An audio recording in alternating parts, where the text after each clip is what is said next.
Kenapa tak boleh klik? Aduh, hai. I cannot click.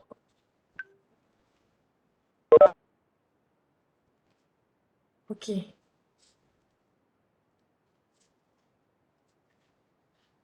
Under chapter 3, Unix process, which is for the animation, we will learn on the process creation and termination. That will be about parents or children will be under Fox. Let's see after this, because you're going to be asked in terms of things related to this exercise. Okay, this exercise or example 3.1. In your lab 1, if you still remember, you also use some question related to Fox. So some of it important for your test 1. Last time I mentioned there is no question from lab 1, right? But we change it, only a small part, especially for for Fox, will be asked in your test 1. Okay, under unit process, you're going to know that Unix shells is a command line interpreter that provide a traditional user interface. I do believe that you know what is user interface. I know that you know what is shell, what is command. And shell create a new process every time it run a program for a command entered by a user. Let's say example, when you have the shell there, and then let's say you were putting something command here. So whenever you enter a new command or program command entered by you, so your shell will create a new process. So when you have another one, then you create another process. If you did not understand module 1 until module 3 or whatever module, please make sure you refer back your e-learning. I already put there since your day 1 for this class, extra notes, isn't it? So the books that you can refer to, reference books. Okay, next is example. Over here, this is an example if you run a program, a command to your shell. So this is the command. You run a command called cat. So what will happen? Your shell will create a process to run your command cat. So there is a lot of command that you always use in your shell, in your terminal. So this is one of the example. And it can be used for the following purpose under Unix or even Linux. That's why normally when you learn about Unix, it's mostly quite similar to Linux. So what will happen? It will display text file on screen, copy text file. This is some sort of process that will be happen and created by yourself. Example, another one example you can see here, you have two commands that you command task program that you are putting in one single line. Last time when you are in a COS subject, you can see that sometimes you put in one single instruction, you can put several operand and so on, right? So also similar to your shell. You can put several unless the command is correct. So here you have ls and you have also wc. So when you have this to program in one single line, you create a process that concurrently will be run and created by yourself. For example, here this one is just one example for one program only. Here also one. What else? Okay, this one.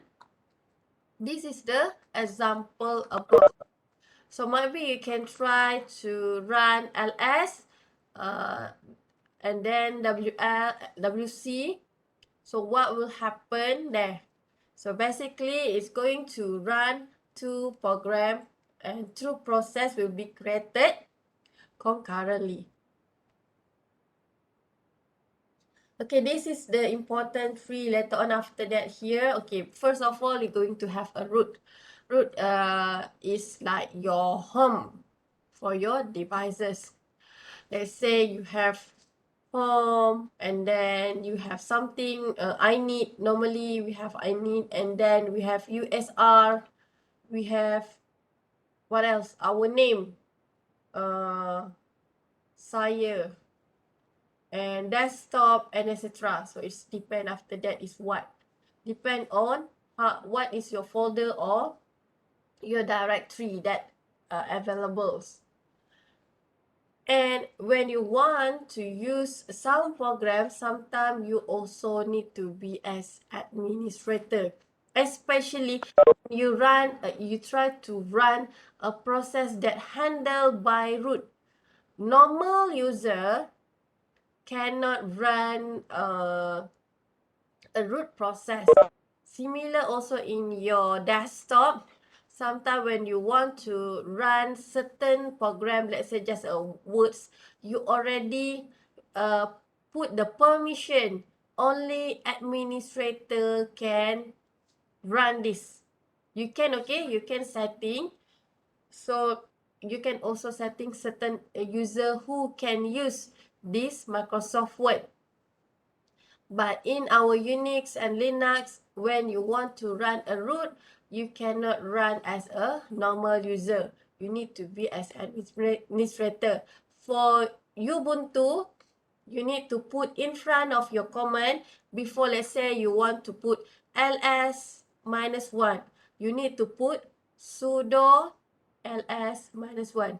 Sudo, I forgot what is the short form, but it is as an administrator. For Fedora, I don't know because I'm not familiar with it.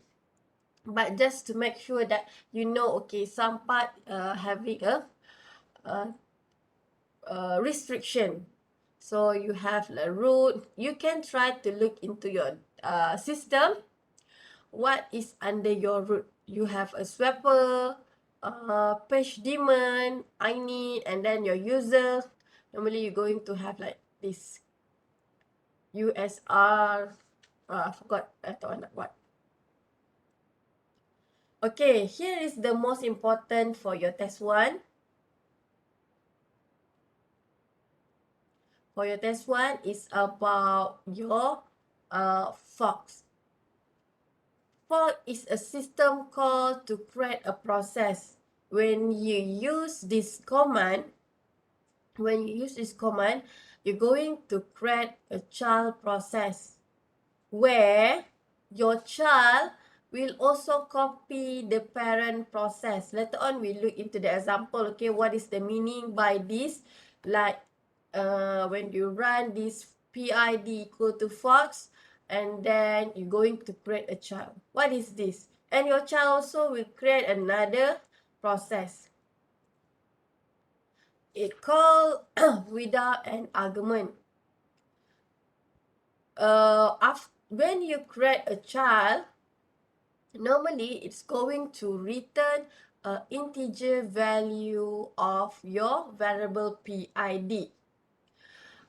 If you are a parent, if the process is a parent,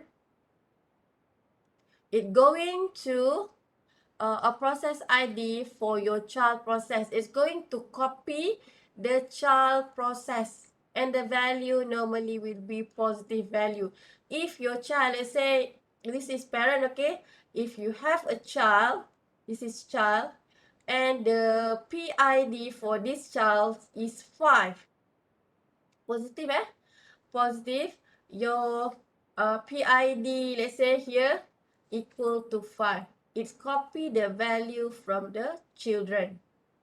While for the children, it have the value of 0. Okay, after this, you're going to see much more clear on the example.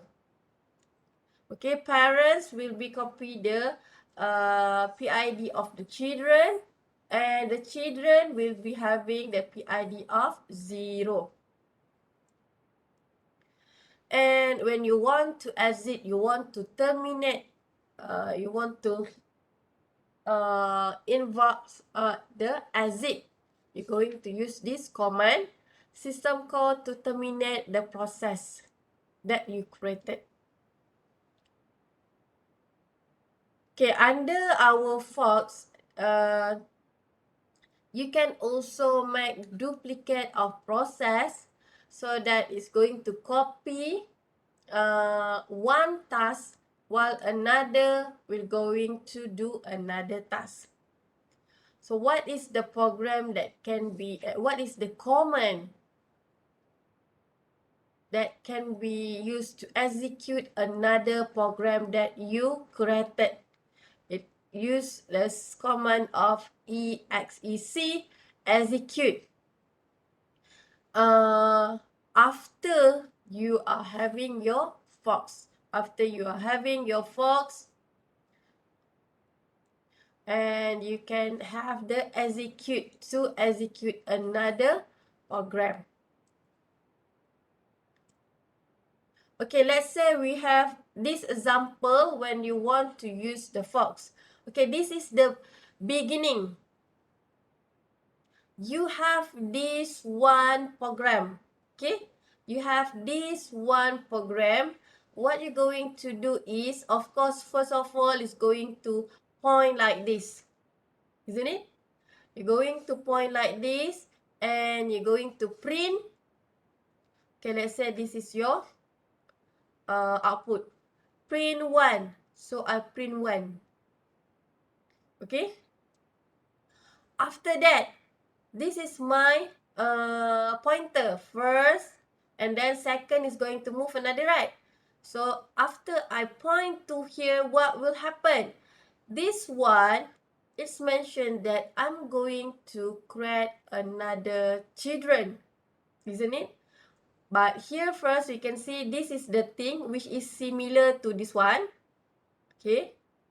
After I run the fork, PID fork, this is I copy here after, okay? Just don't confuse. This is basically similar. After I run here, I'm going to create children.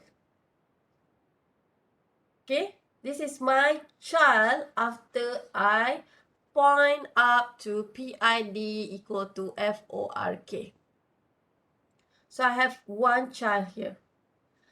And after that, you can see, after I point here, this is my new parents. This is parent. This is basically similar. I just copy to make it after, just to make you can see that this is before the beginning. When I already point here, I already create the children. And the pointer for the parents will be point similar also. Children will point at the similar line that parents point. Okay, now after finish, right? After finish, I create children and I will go to second. So it called as print 2. So I print 2. And then finish. You can see it's finished. So I go to my children, which is starting at here, because it's copy the pointer before this. My parents, after I create forks, I am here. So children will be also here. So there is 2, because it has print 2. Okay, the pointer is similar to the parents. That's why you're going to get your output as 1, 2, 2. So here will be the starting. You have this. First, you're going to print 1. And then you invoke the PID fox. PID, you're going to create your children. So you're going to point it here.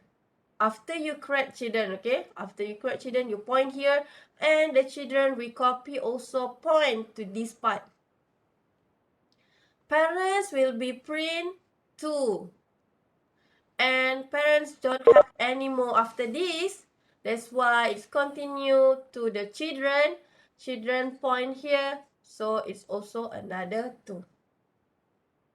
Let's take a look another example. This one without the value of PID. This one we have, we're going to look into a PID value because we have PID 1 and PID 2. Here also basically you have PID, but we didn't show you show the value. Okay, let's take a look.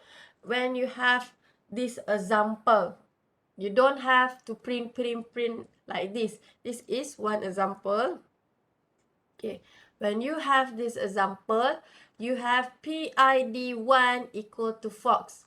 What happened when you are having this? You're going to what? Create children.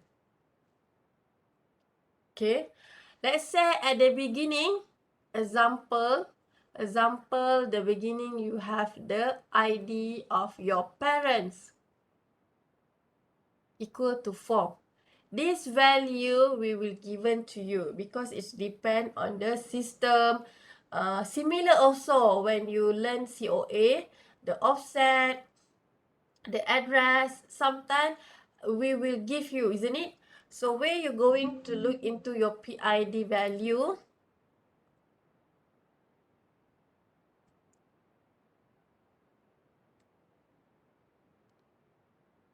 okay, performance, I think. Where is it?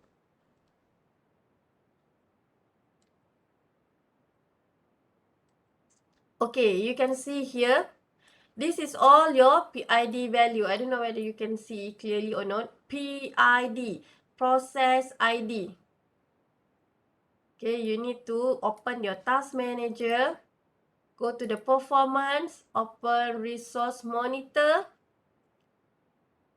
And you can see a lot of PID value here. That's why I mentioned your PID is not similar to mine. This is depend on the machine. Similar also when you are having the value of your EAX register, isn't it? When you run exactly to your computer, you're not going to get similar. Similar also PID. That's why in question, we will inform you the PID value. Okay. So here you can check your PID. PID, you have the search host.exe. PID is 94161472 and blah blah blah blah. Okay, you can check yours PID in your computer. Okay, we continue for this example. Ayo, tak boleh tekan dah. I kena kecilkan.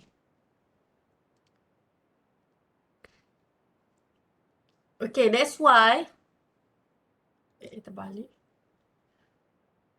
This is parent starting. Your PID is not going to have any value because parent will be follow the children PID, isn't it? So no value. No value means not 0. It is not 0, okay? 0 only children. But there is no value because you did not start invoke the PID 1 equal to false. So when you already run here, you're going to create a children. You will create a children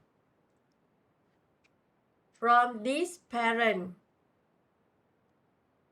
Now, what is the PID for your children, it is ID 5 after you already run here.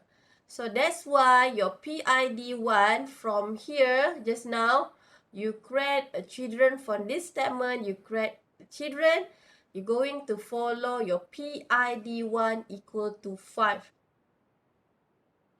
Okay, where you get this value? From your children. Here, why is no value? Because you did not run anymore. You just invoke this first line. And after you create the children, again remember your previous slide, children will have the PID equal to 0. That's why you're going to have 0. Why you don't have PID to value? Because you did not invoke the line 2. This children is for line 1 here. Okay, so you're going to run and point here. Your children also will point here. Okay, your parent will point here, your children will point here. First, you're going to point here. That's why you have PID 2. Another children will be created. Can you see here? This is another children. This is children for line 1. This is children for line 2. After you create a children, you can see the ID of the children. This one is here. This is children for this part. And for here, for line number 2, that's why you will point to the PID 2. The ID is 6. You're going to put PID 2 equal to 6 to your parent. Again, because this is children, what you're going to get? You're going to get PID 2 equal to 0. This is a children. This one is similar to your parents because you did not create child for PID 1, but you just created for PID 2, line number 2. That's why you copy the value of your parents here. And then after that, where you going to go? You're going to print another, just now you point here, right? Isn't it? You already create here. You point at this PID 2 similar because you have the children. Again, which is similar to this example. Just now I said I said the parents children will follow pointer. Where is your parents point? So your parents point here, so children will point here. After you finish your parents finish, execute all the program, you're going to continue your children, right? So here you can see, after your parents is finished, you're going to go to this line, you're going to print your PID. This is the PID 1, PID 2 for your parents. After that, finish already. But your pointer is here just now at this children. Okay, at this children, it's point here. At this children, where it's point here. Because you already create here and you're going to jump here. So for these children, you need to create another PID 2. So here you're going to have another children. Now it's become parents for these children.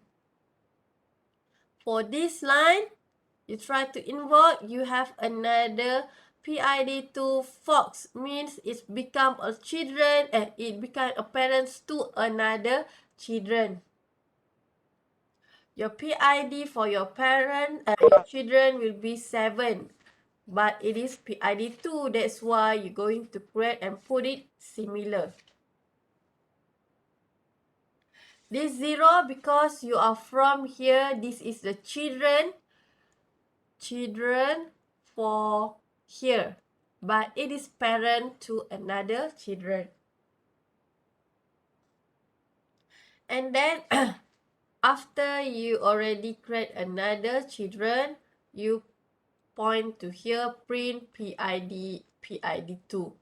So because the children, you're going to have 0, 0. Because it is a children for this part. PID1 is going to copy the value of parents. PID2 because it children to here. Again, here because you did not invoke, right? You did not invoke the PID1. You just invoke PID2 process. That's why you're going to have the children for these parents, and PID1 similar to these children. Just follow the parents. Okay, any question? Because this one is important. Wait. Okay, for the output, just now when you are having point to here, it's going to print 5, 6. And then your and then you're going to have the print of 0, 7. And the next children for PID2 is going to print PID1, PID2, 50. And lastly, for your child for this part, is going to print PID1, PID2, 00. Doctor, I have some question to ask. Yeah. So maybe my understanding is not accurate. So what I want to ask is, shouldn't the child process run? Let's see. So like when a parent process equates another child process, shouldn't parent process wait until the child process complete or terminate?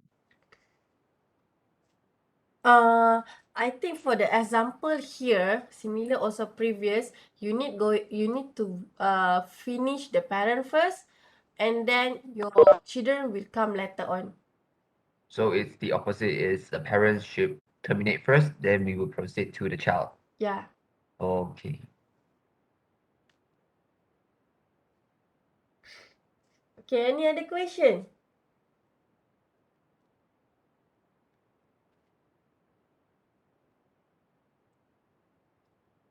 So that is important for your test 1. Please make sure you try to do the exercise.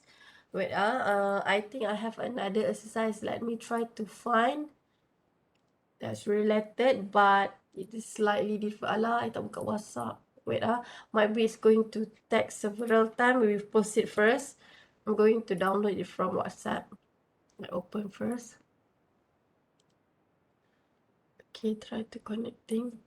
Where is my phone?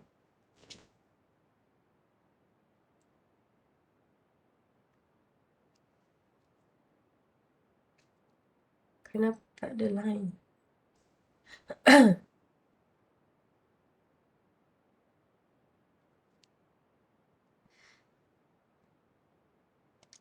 Okay, while waiting, I download the example. We continue with another slide, which is for under Unix again, but for your termination and also education.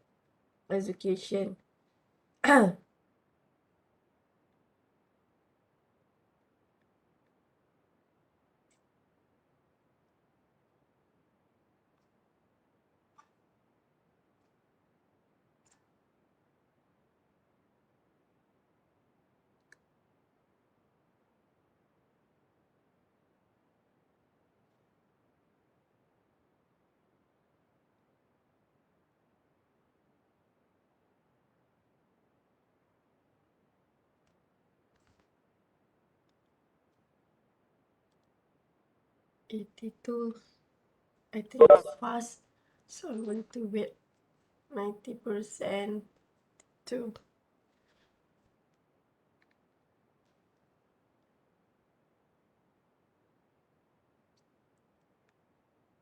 Alhamdulillah.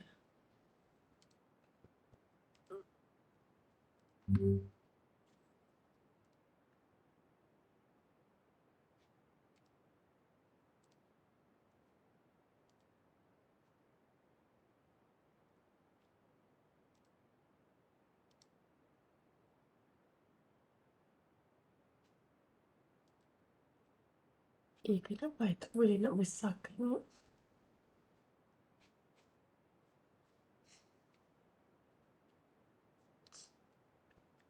Okay, I think I'm going to share this example to your WhatsApp. Later on, we will try to discuss.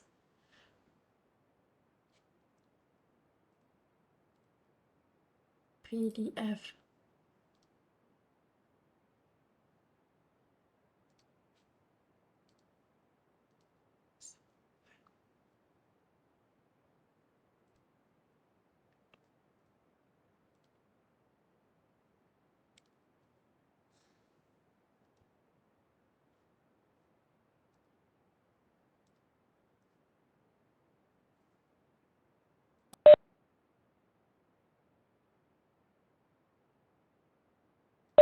You receive in your WhatsApp?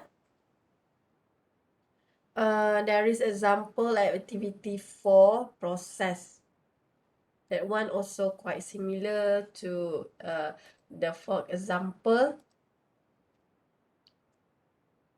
Maybe after this we try to look into. You can try also by your own. Okay, next we proceed first with our slide. Mana tadi share.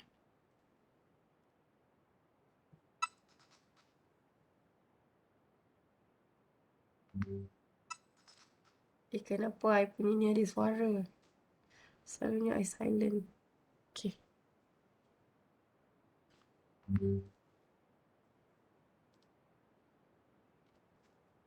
Okay, any other question for this example?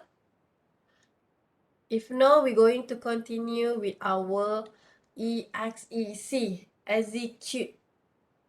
Doctor, another thing is that so when every time a child process is created, it will use 0 as a new PID, right? It's not reduced, it will be 0 because it is a children.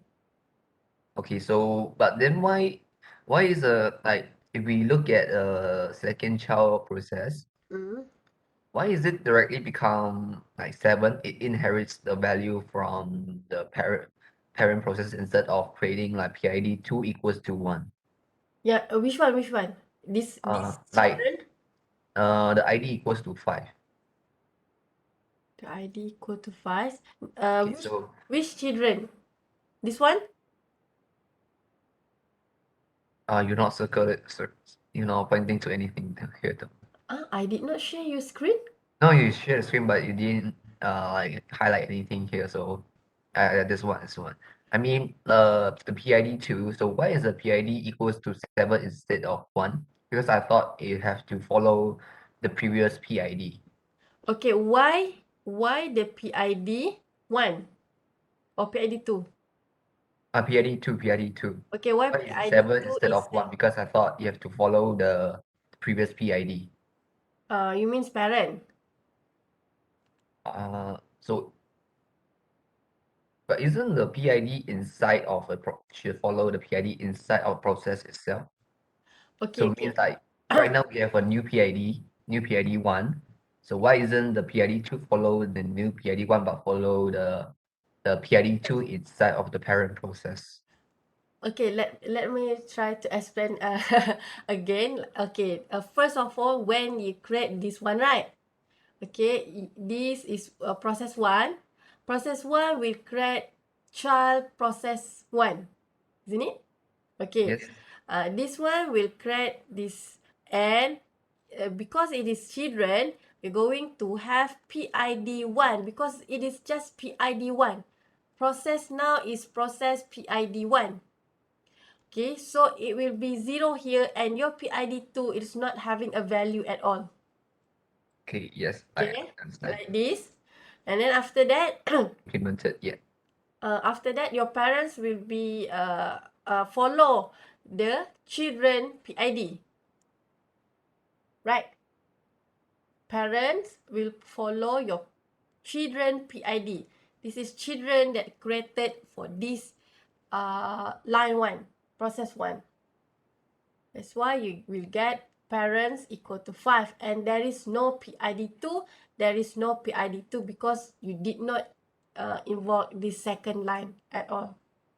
Okay, so it is pointing here first without starting anything. Okay, we point to the second line. This will be waiting for parents to finish, right? So parents will continue with second line. So second line, this will be created children 2. Children process PID2.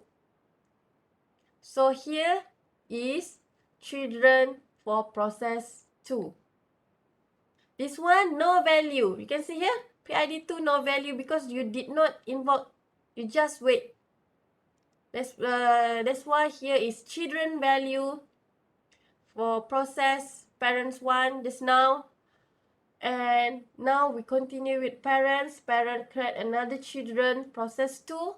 And the value for this parent now for PID2. PID2 equal to 6 because it's follow the children 2.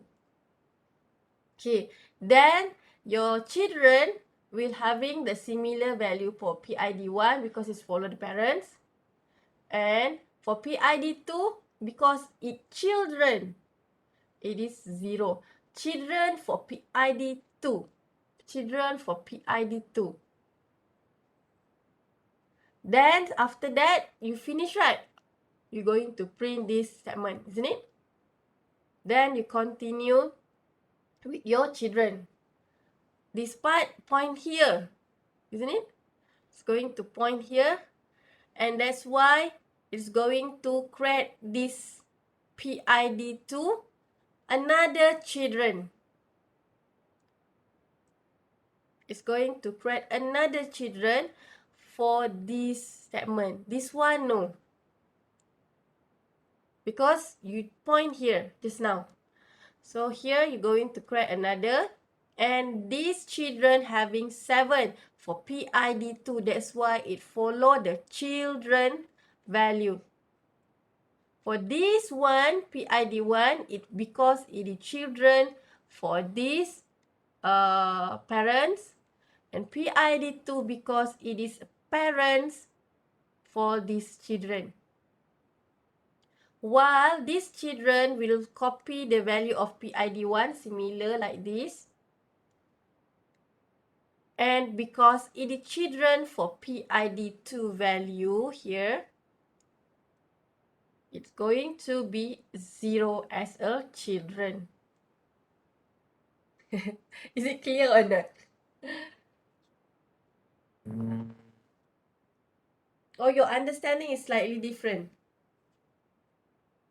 So there's like two set of numbers. Like 0 is always for the child process, Yeah. and the parent will also, and the parent and the PID for the parent will always be using a series of number that is connected. So it's like, so previously in the first layer of the parent process, we use already 5 and 4. So then in the next child process, even though it's a new child process, we will still reuse the sequence in the previous parent process. Is that correct? Yeah, you need to remember this. Parent will have the ID of the children that you process. You create another children, right? So you're going to copy the value of the children. While the children that created from these parents going to have the PID 0. Okay, I think I got it. Thank you, Doctor. Maybe you need to try a similar example, but maybe you going to change the value of PID. Then you try to do it again, okay? So let's we continue with our EXEC, execute, to execute a new program. So execute does not create a new process. So PID, process ID for new program equal to process ID for a program that call the execute system. If you are using the execute, which is you're going to execute this command, and it is successful, control will never return to the program that call this. I think there is example. So under our execute system call, we have oh I got banker. Char, and then we have path, are 0, 1, and until n value, and you're going to return the value for the integer, and this return equal to blah blah blah, like this. So your path is a name of the file that you're going to execute, while for the arg0 and the rest is going to be a program name and a parameter until maybe you have like 10,000 or 100 or even depend on your program. There is no example lah. Okay, that is under execute. But here I think if I look into your test 1, from this slide, the most important is fork.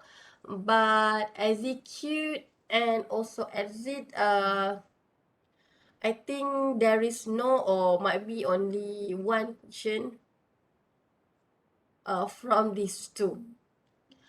While for the exit, it is for you to use a command if you want to exit, if you want to terminate your process.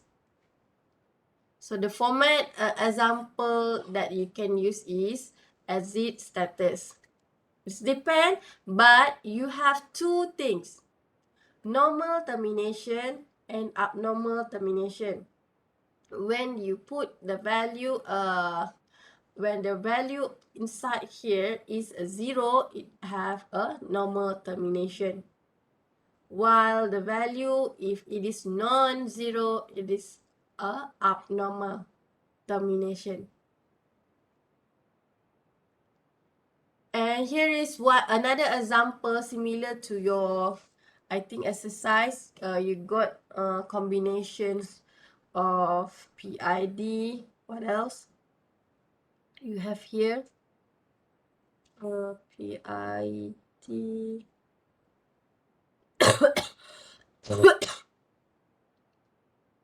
Or you don't have any exit or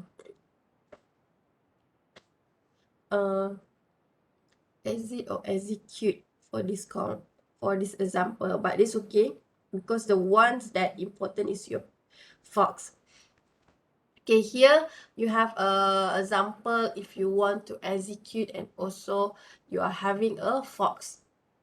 When you have the integer of your PIDs depend on the value of PID that given. So here you're going to create a children when you having the PID equal to fox. If your PID value is depend on the PID value that will given in the test or exam, because if you run throughout your computer, sometimes your PID value also different, right? If your PID equal to more than 0, normally we're going to have positive value, which is more than 0. So you're going to wet integer 0. Then you're going to print ls completed. After that, you're going to exit. This is the normal termination.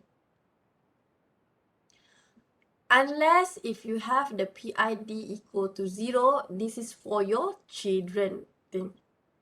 When you have the children, after you finish and complete your PID more than 0, which is parent process, then you're going to have, you're going to execute bin ls at s-1 char 0, and you're going to print error fox file.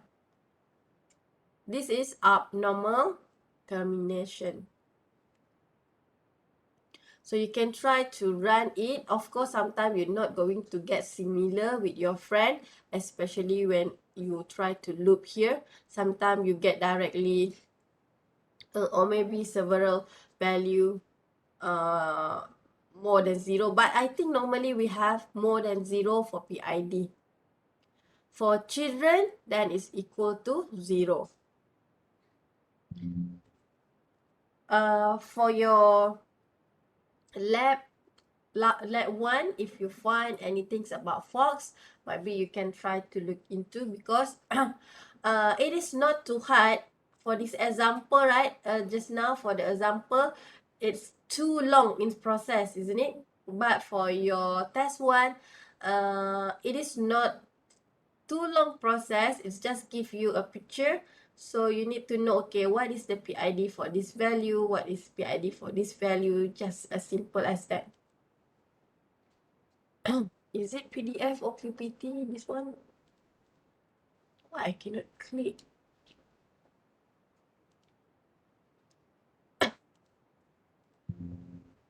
Okay, for this process, this is the program. Kenapa ini tak boleh keluar dakwaan? Okay, this is the program. Similar to here. You have integer PID, PID2, PID3 because you just want to declare it to be integer, right? So for the line number 4, you're going to have PID. This is the first things that you have for the beginning value. You have PID1 equal to, or the output system operated. First of all, you have PID1 equal to false. You're going to create a children. So you're going to create a children. It's going to go where? Alhamdulillah. So this is a children for PID1. You're going to see PID1 equal to 0. PID1 equal to 0. And this is your children PID. It is 22. Then your parents will follow the children value here. This is initial for the parent value, ID equal to 21. So just ignore because this is a parent value. And when you create this children, you're going to go and look into your children ID and you put the parents. Because this is PID1, so that's why the value is for PID1.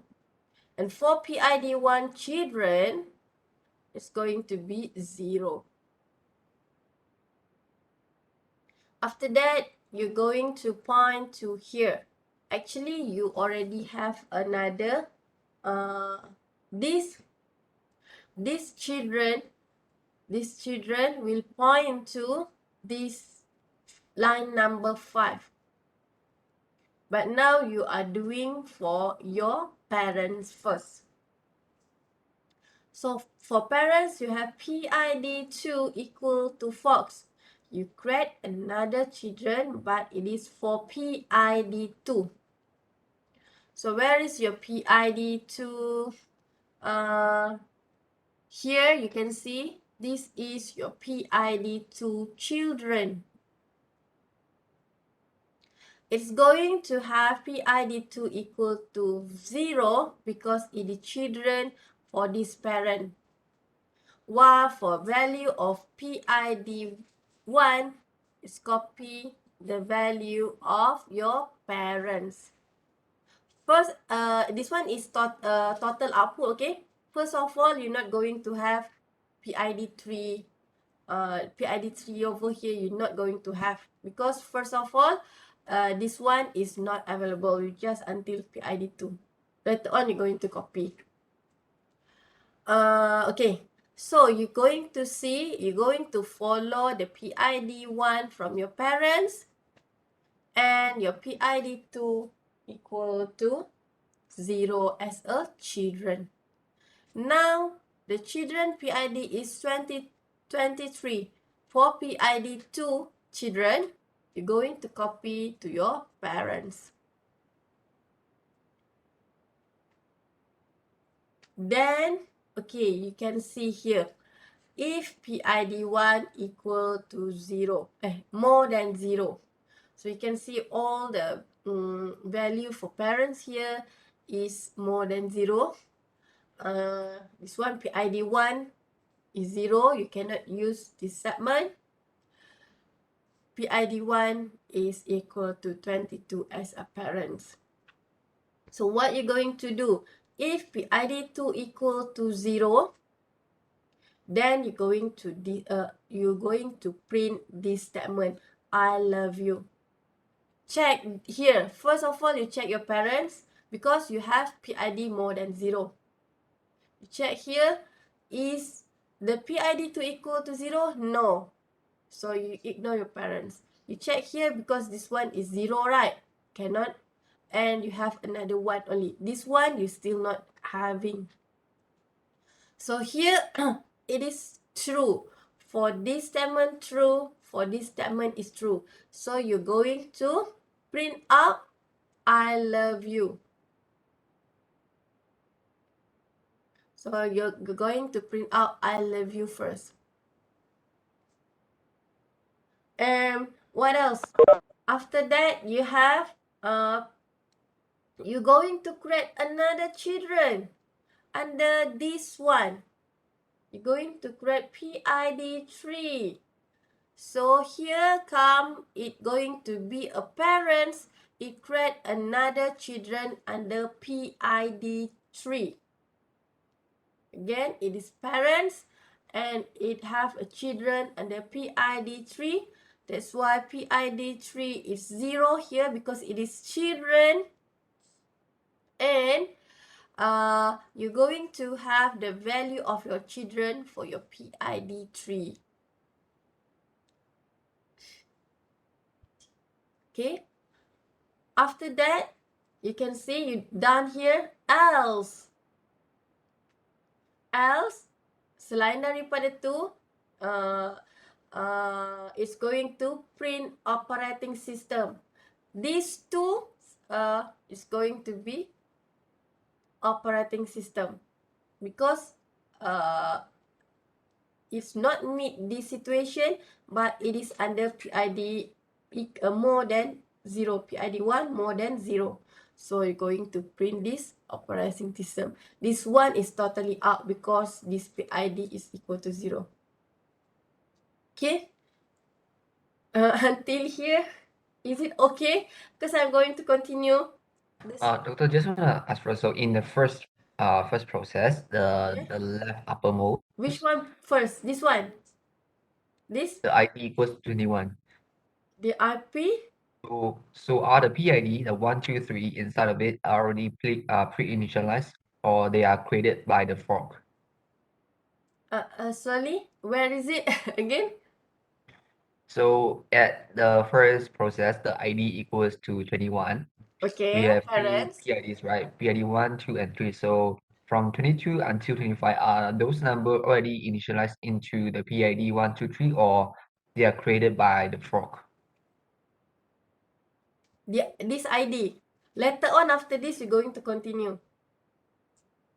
No, I don't mean to go to other process. I Okay? mean staying in the ID equals to 21. Huh? We stay in the ID equals 21. So we have PID 1, 2, and 3, right? So Yeah. the first equals to 22, 23, and 25. Yeah. So are this number already given to the PID before we run the fork, or are they created when we fork Okay. the PID? E Which comes first? after that, because this PID, you're not going to get before you run the forks. You're going to get after, because you can see here, it's going to follow this PID one, right? It's going Yes. to follow children after you run this statement. So only after we fork the PID one, then the PID one will get 22. Is Yes. that correct? Okay. Before that, So this one not available. Okay. Just now I mentioned, before that, this one is not available. This one is not available for ID 22 children, because you did not run anymore again, right? Similar also here, it's not run, so it's not available for the starting. All the PID value you will get after you run the fox, after you have the children, to refer to the value. Is it okay? Okay, so in that case, because if we're looking at right now, if we're looking at the first process, the ID equals to 21, Mm. there is no condition to run the PID 3. There's no condition for us to fork the PID 3, right? Because our PID 2 is equal to 23. So there's no way the PID 3 will get a fork, right? Fork 3. Yeah, so how does it get a 25? Is it a take it from the ID equals to 23? Uh, okay, this one I think uh, I will confirm back, but this one is copy the children value. I think here PID 3 equal to 5, because of this PID 3 is equal to 25 from this parent. But normally, what I know, this one is not supposed to be here, because parents don't run unless below here. I didn't see any PID 3, isn't it? So this one is only Yeah, so supposedly because here. PID 2 is larger than 0, so there's no way for it Yeah, I to think fork the for PID 3. this one and this one, there is PID 3. But this value I can see, because this is parent, is follow the children value. This one is no value as it is a children. But later on, I confirm back the value of 25 here, okay? Okay. Okay. But initially, there is no. Supposedly, it is no PID 3 here. Okay, can I continue? But until this statement, you can understand? Yes. Okay. So here you can see, after that, this one you already done. This one is already done for the if PID1 more than 0. So the rest is this, and for this one you're going to have else. So PID is 0. PID1 is 0. So you're going to have if let's say your PID2 is more than 0, if you're having the more than 0, you're going to print class difficult. So you can see PID2 is more than 0. You're going to print class is difficult. After that, if let's say else, then this PID2 more than 0, you're going to print but interested. So you're going to have here, this one is your children. Supposedly after that, just now, you're going to point here, right? After your parents is finished, just now, after your parents is finished, you supposedly have another children. This is children for this one. Similar also what we have done in several example. After you point here, this is for PID1, children from here. Then you're going to point here after your parents' statement finish. Then you're going to point the similar one, PID2, for these parents. That's why you have another children here. This PID2, you're going to have the value from your children here, and this is children. And because of it's not following anything which is equal to 0, and it is supposedly equal to 0 because it is not here, so it's going to print but interesting. Then you're going to invoke after this print OS easy. All going to do print OS easy. This one I already missed just now. When you create, after you finish this one, after you done this, supposedly you're going to see these children. So you're going to check whether it is more than 0 or equal to 0 for your PID2. So that's why you can see it is following this condition. This condition. That's why it's going to print I love you. And all the rest from here, although it is meet this and this, it still directly go to the print OS is easy. That's why it is all print OS is easy. You try to run it in your Fedora. You try to run, you can see one by one what is the output. You're going to get the similar. So just now your friend like asking me about PID3. So all that, having the PID3, I will double confirm. After this, I will try to explain about PID3 value here. Whether actually it's stated here or not in the process 1, process 2 here, process 3. Because these 3 things, supposedly there is no touch on the PID3, right? So I'm going to check it. But you can see here at the beginning, we have all the PID declaration. So might be in the process supposedly have these all 3. Only in terms of the value 25 here, I need to check where it get. Maybe is it going to copy the children? Supposedly children copy parents, right? So I will double check for this 25. The rest is 0 because I understand it is just a children. Okay, so only this value I will double confirm. Any question related to this example?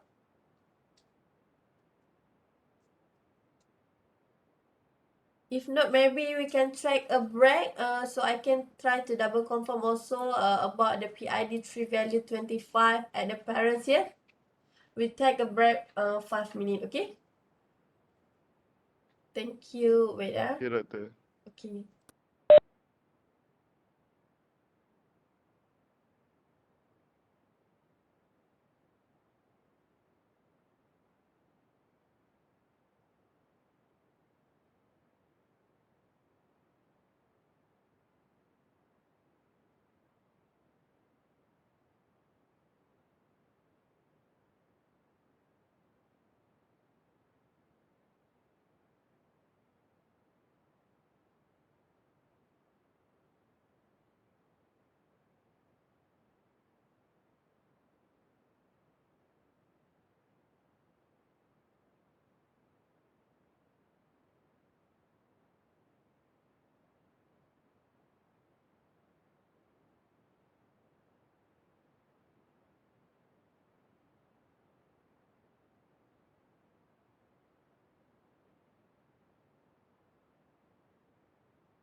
Okay, class, can we start?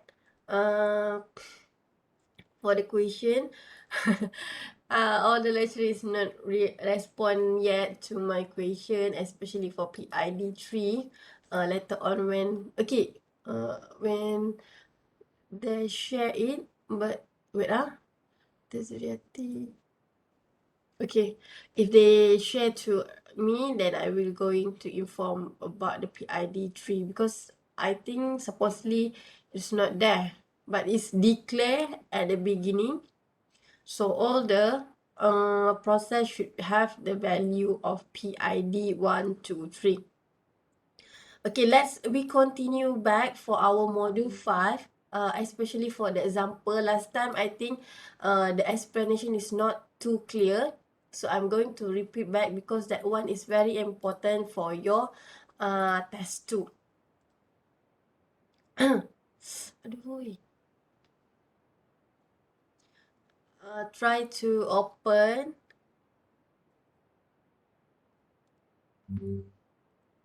the example pages number 14. Yes, 14.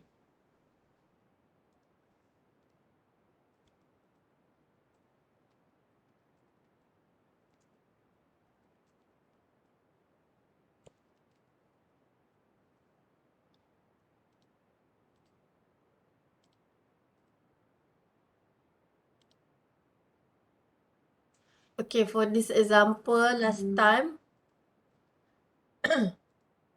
Kenapa I tak boleh tekan kat situ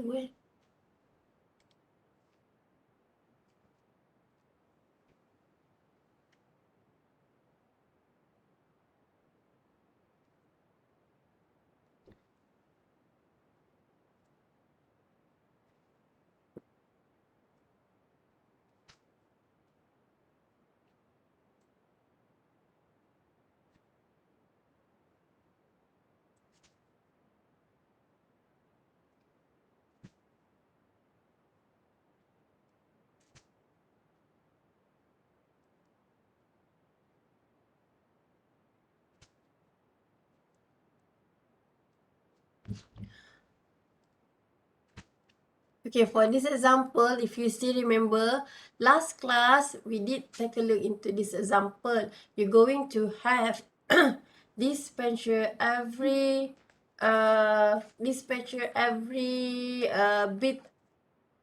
between of two process.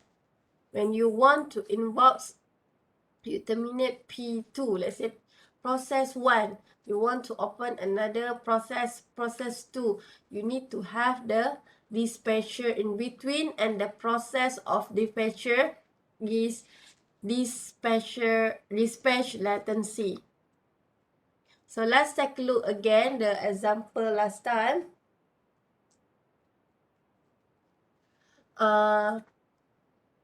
We have here the question is given already. Dispatcher is at the address of 100. This one, if you remember, also similar as offset. Normally in test or your final exam, it going to give you the range of the value, whether it is written or might be there give you in terms of this picture, but supposedly it's going to give like 105. So you know the range. So when they're going to stop and etc., you know already. Okay. Similar also process A and etc. That's why you can see after the example here, all the range of the addresses will be given. So from here, you can see the dispatcher having the range of the value 1, 2, 3, 4, 5, 6. 6 cycle. Normally in your question, similar to this example, it will give you the maximum CPU burst, how many cycle that it have. If, example, if your dispatcher is more than 6, it says until at 7, right, cycle, you cannot finish all. You're going to only have the maximum CPU given.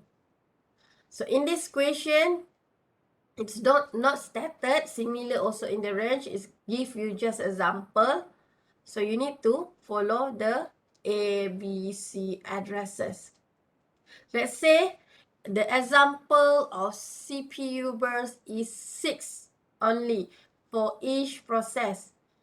First of all, when you are having process A, B, C, you need to know that it will be follow a sequence. A to B, B to C, C to A to B, B to C.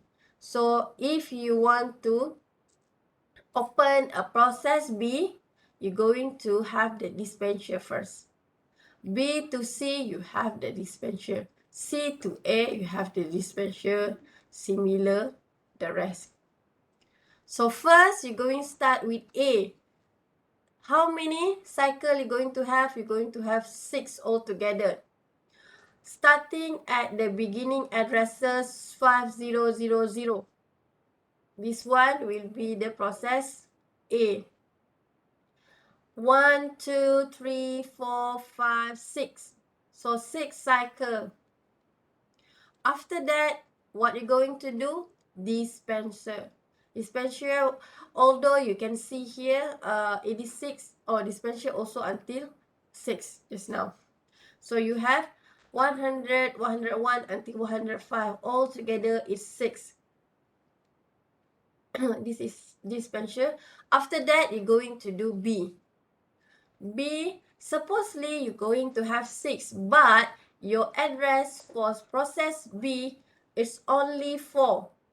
That's why you cannot continue at 1004, at 1005, and etc. because it is only covered until here. You only have 4 cycles, equivalent to the value of addresses that process B has.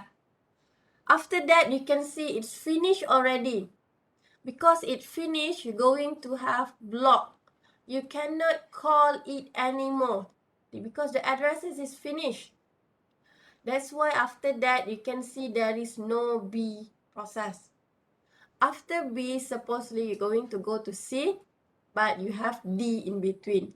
So D will repeat back the addresses. Dispenser will repeat back the addresses, but process will continue the addresses. C will start with 12,000 until 2005, which is 6 cycle altogether. After that, continue with dispenser is going to go to the A. You can see the addresses of A here is continuous from previous. Continuous until 5011. Suppose you're going to go to B, but your B is already blocked because the address is finished. That's why you go directly to C, but you still need to have the dispenser. And the C, you can see it's continuous addresses from here. You need to continue the addresses for the process. So here you can see in the picture here, you have A, after that you go to the dispenser, you go to the B, and the B addresses for cycle is already finished, then you block. And you can see here, you're going to go to the B and then to the C. Dispenser first and then to the C. C dispenser to the A to dispenser to the C. Let's see the example again for here. So for this example, you were given with the ABC also. Similar, you're going to go to A, to B, dispenser, B, C, dispenser, A, B. But later on, you're going to see there is several conditions. The maximum is 6. You have here 5. 1, 2, 5. You have here until 21. This one is 51. This one is 16. But you can see also there is a TNC. A will request the input output at cycle 4 and follow until 30 cycle. B will request at cycle 35. Let's see here. At cycle 5, supposedly you have 6 maximum, right? But after that, after 4, as mentioned here, at cycle 4, it wait for your input output to respond. That's why it will block, waiting for the input output. No one can disrupt because you already waiting. And how long you going to wait? It's mentioned here, 30 instruction cycle. So you wait. That's why until 4 only you're going to go to the dispenser. And dispenser, although it's mentioned 6, but dispenser have only from 2000 to 2004. So here is 5000 until 5003. Here is 2200, 205. And it will go to the B. B, it will start at 7,000, 7, 6, 5. Then it will go to the dispenser, 200, 205. And it will go to the C. C will start with 2000 until 2005 because 6 is the maximum. After C, it's going to go to the A. But you can see when C is already start, it will try to look. After this, I'm going to go to the A. But A is blocked. That's why it's already planned. Okay, after this, I cannot go to the A. I will go to the B. Before go to the B, of course, you're going to go to the dispenser, 200, 205, and go to the B. You can see B will be 2006 until supposedly 6 altogether. But at this 35 is already mentioned, it's going to start waiting input output. That's why it's until 170, 6, 9. Then it will be blocked, waiting for the input output 20 cycle, 55. After you done your B, you're going to go to the C as usual. So before you go to the C, you're going to go dispenser, 200, 205, then you can calculate, okay? Then you go to the C. Here start at 2006, 2000, 2011. 2011, and then you're going to go to from C to A. You go to the A. Before that, you go to dispenser, and then to the A. A, we have Alhamdulillah. Sorry.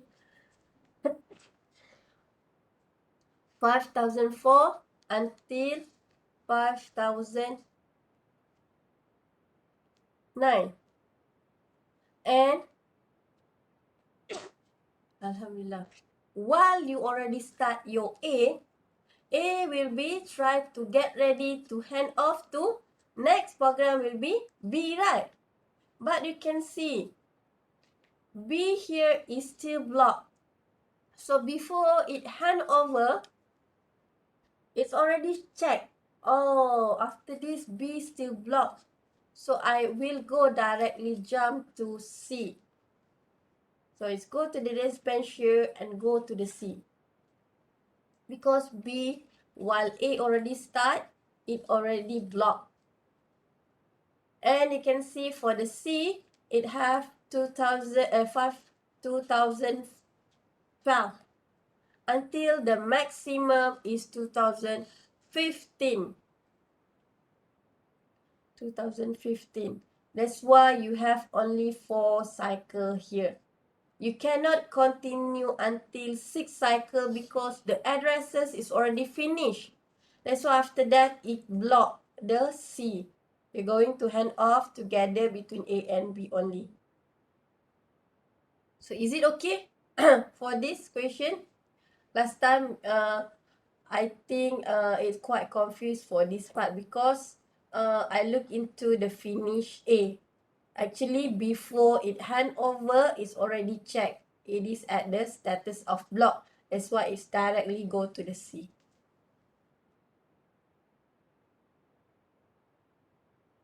Okay, for this example,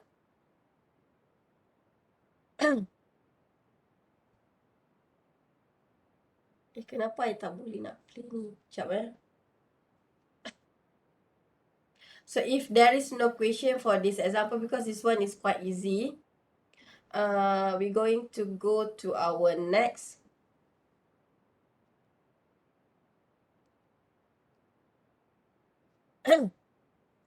Last time we are until here, scheduling criteria, CPU and utilization. Scheduling criteria, we have scheduling utilization, throughput, turnaround time, and I already mentioned that all of this later on, you're going to have the calculation for, let's say, to find out the throughput. I can remember what is the equation, but we will take a look into this, okay? So CPU utilization, the task is to keep the CPU as busy as possible. Throughput is number of process that complete execution per time unit. Example, 5 process in second. Turnaround time, amount of time to execute a particular process. Waiting time, total amount of time a process have been waiting.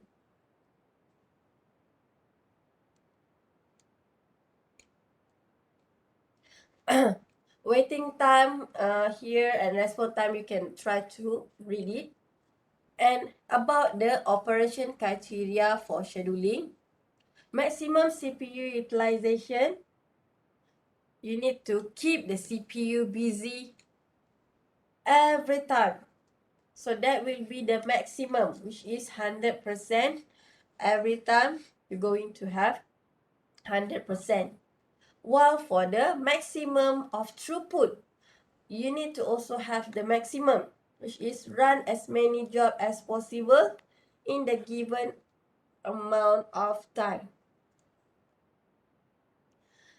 Minimum turnaround time, move entire job in and out of system quickly.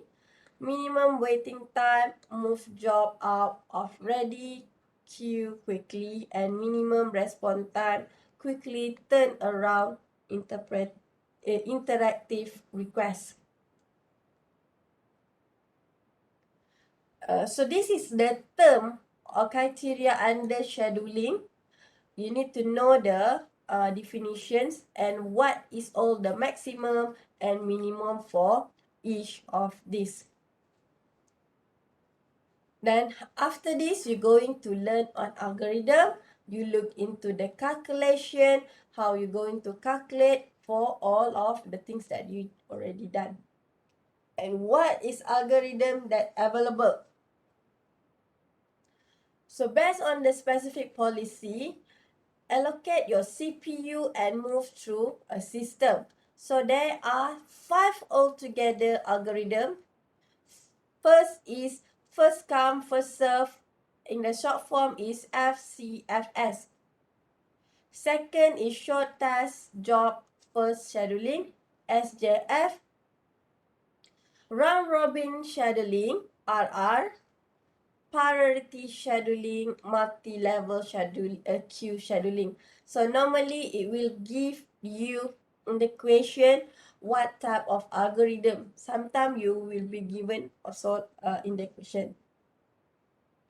Current system empathize interaction use and response time. Use your preemptive policy. So let's see one by one in terms of the algorithm.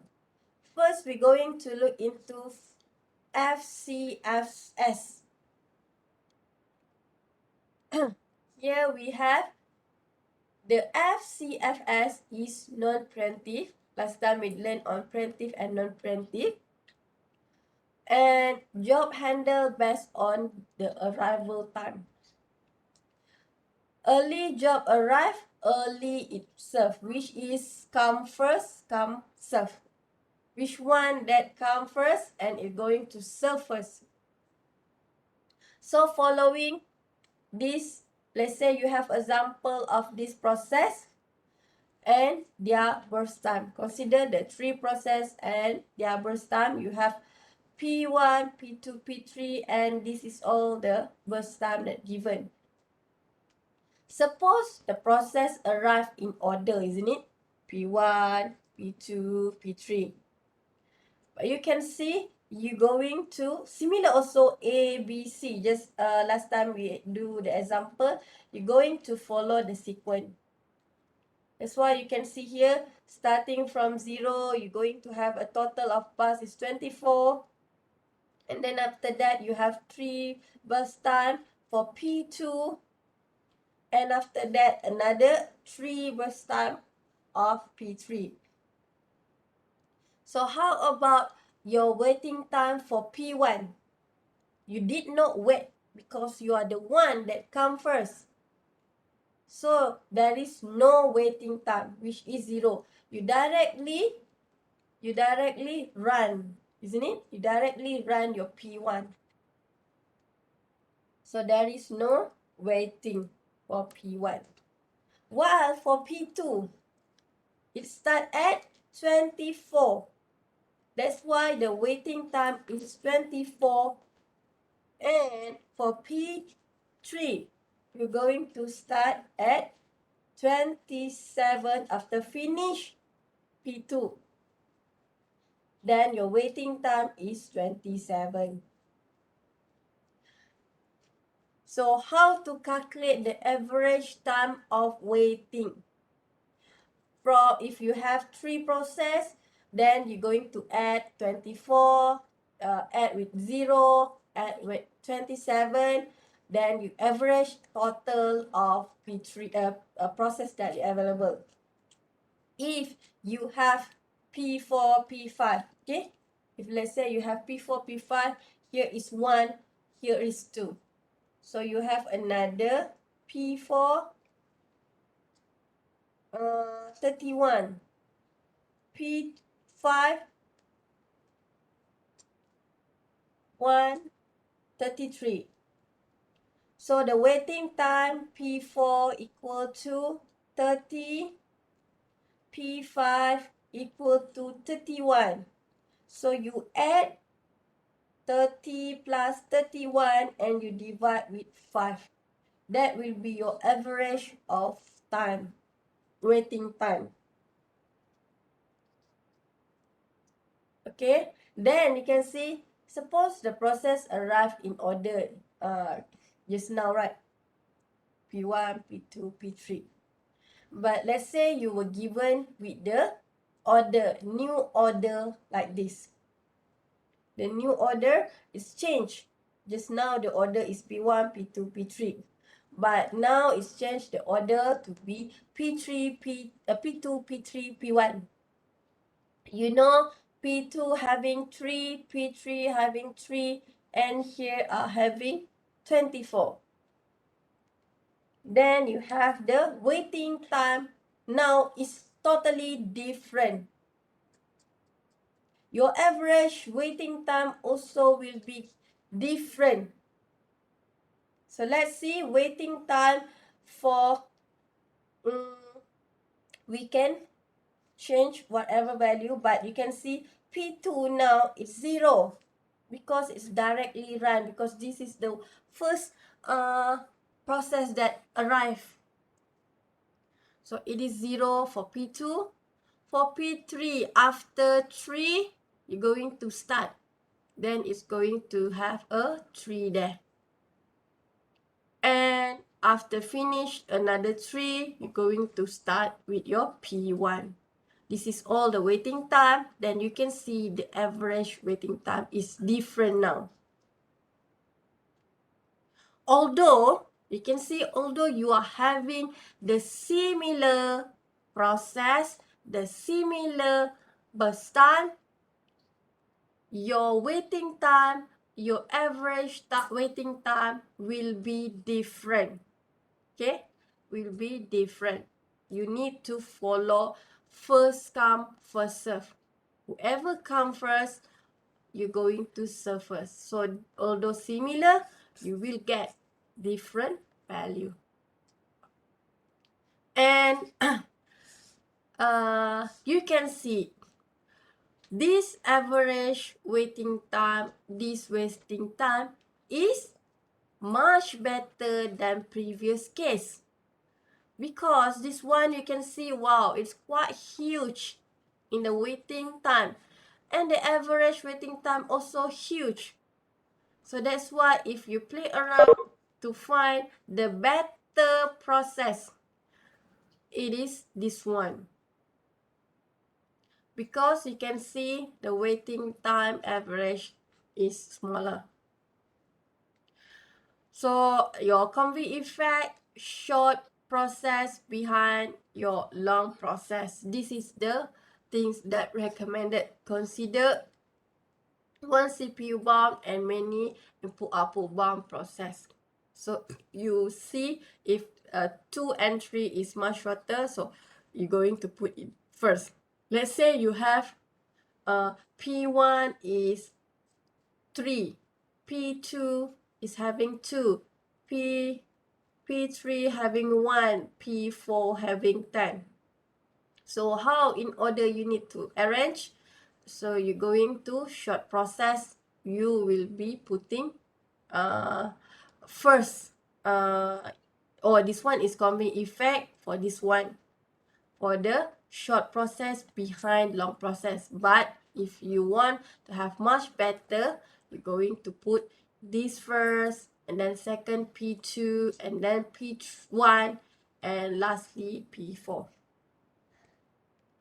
You're going to have the convey effect for these long processes if you compare for the just now one. So let's see the example. Let's see the example. You have 3 processes arrive in order. You can see you already given the order at the time T0 with different CPU bus, because you already given, right? Calculate the average waiting time and average turnaround time, assuming FCFS algorithm applied. You're going to apply this one. So first of all, what you're going to do, this is example, or you draw first. First is job A. From 0, it will do the job A because it's come first. Second, it followed by job B, and lastly job C. So this is the first time given. After that, 2 means that plus 2. So it will be 17, and plus 1, it will be 18. So we copy here the answer. So you know that your waiting time for job A, how long? 0. Your waiting time for job B is 15. And your waiting time for job C is 17. This is waiting time. This is all waiting time. And to find average waiting time, you need to divide with how many processes that you have? 3. So this is the answer. This one is one way only. How you're going to do, because the question is turn around, and turn around mean after you already finish like this, you already meet this 18. So you're going to turn around back. So what you will start on waiting time for job C is 18. And then job B is 17. And for job A will be 15. So this is turn around. So it is not too hard. You can see turn around time. You can see also how to do in terms of just minus there. 15 minus to 0, 17 minus to 0, 18 minus 0. But you just imagine when you go here and when you turn around, what you're going to see when you will start back the value. Then you will have the average waiting time and average turnaround time. This question for your FCFS.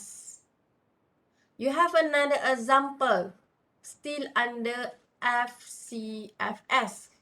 Now the job sequence is C to B, B to A. So C to B, B to A. Bus is already given. You can draw to see it more clearly. So starting at 0, here you start your job C. And job C, how much? You have only 1. So you have 1 only. And you continue with B. B here is 2. And now you continue with A. 15, you're going to have until 17. This is all A. 1. Salah. 1 tambah 2, 3. Sorry. 15 tambah ni going to be 18. Okay. Now you go for first round. What is the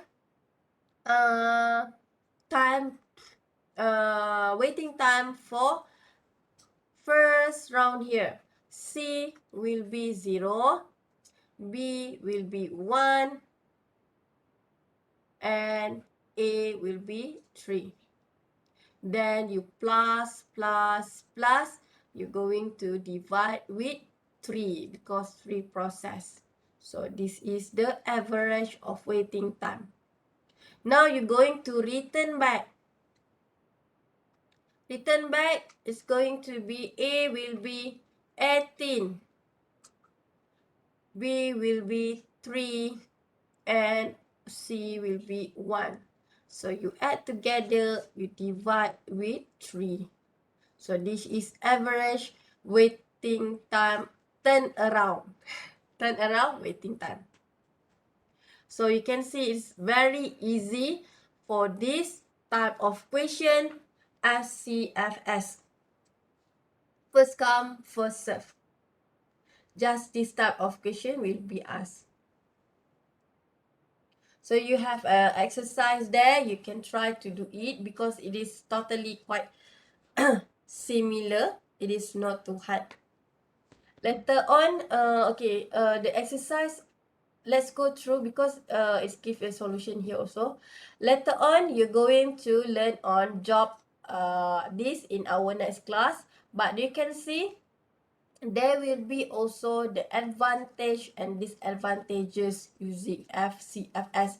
That's why when you having the disadvantages, people will always like, okay, let's see, find another method. Another method. That's why you have a lot of method later on. Because people try to solve the disadvantages that have. Let's see this example. It's basically quite similar. Process ABC arrive different time with length of CPU burst given in millisecond. calculate. Okay, so the sequence already given at different time, and the length of CPU burst given in millisecond. Okay, this is the first. And assume FCFS algorithm is applied. So you're going to draw. Okay, you're going to draw similar thing. This is 15 altogether. After 15, you have 2. Means that add, you're going to get until 17 and lastly 18. So, apa ya soalan dia? Okay, average turnaround time and waiting time. So, you're going to have 15 plus 2 plus 1 divide with 3 to have the average waiting time. Waiting time for A is 0. Waiting time for B is 15. Waiting time for C is 17. Kenapa I dapat lain di sini? 15, 17, 18. 0 plus 14 plus 15.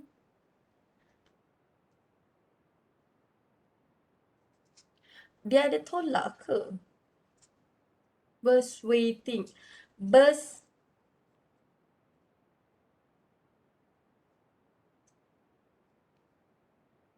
waiting. CPU burst time. Okay, this one is CPU burst time. This one, that's why it's given here is millisecond. For the millisecond is CPU burst. This one is CPU burst time. How many you have?